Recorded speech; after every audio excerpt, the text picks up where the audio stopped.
ছোট নুনু ছাগল দুটাকে বাইঁধলো কি বাইঁধলো নাই, ফটফটির পাড়া বেড়াইন গেল প করে।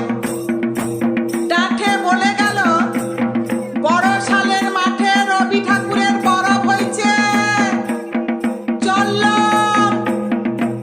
রবি ঠাকুর ওটা আবার কি পরব বটে? কানে অল্প খাটো বটে, ভুল শুনলাম লাই তো।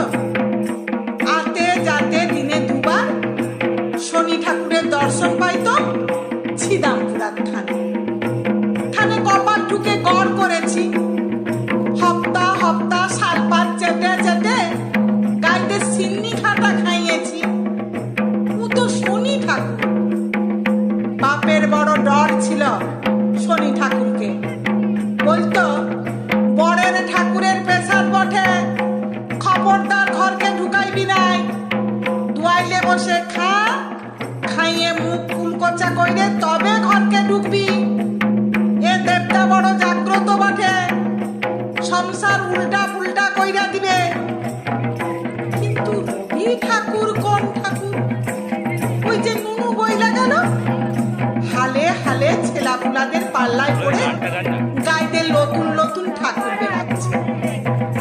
শনি, রবি, বুধ, শুক্র এসব গায়িকাইরা ঠাকুর বানাই ছাড়বে। বড় শালের মাঠে যাইয়ে একবার দেখতে হবে ইয়াদের জাত। তো গেলি বড় শালের মাঠে, মাইরি বলছি পূজা পরব কোনই বুঝতে লাইরি। ফুল জল নাই, কলা বাতাসা নাই, বামুন ঠাকুরও নাই, খালি তেল পল্টে নাই এ গড়গড় কইরে বক্তিমে কইছে লটু বিহারি মেস্টর। ছোট ছোট ছিলারা হারমোনি বাজাইল, গান বলল, কবিতা বলল। ছোট ছোট বিটিগুলা হাত ঘুরাইনি ঘুরাইনি লাচলো কতক্ষণ। এ আবার কোন লাচা কুদার ঠাকুর গো? মেস্টরকে বলি, হ মেস্টর, এটা তোমরা কি মোহন পরব বানাইছ হে?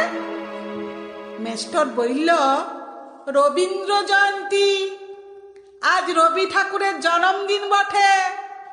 বড় মস্ত লোক হে নুনহুর বাপ, গাইডে মোটা মোটা বই লিখেছে, দুনিয়া গোটাই নাকে জানে। তুই কবিতা বলবি? বলতে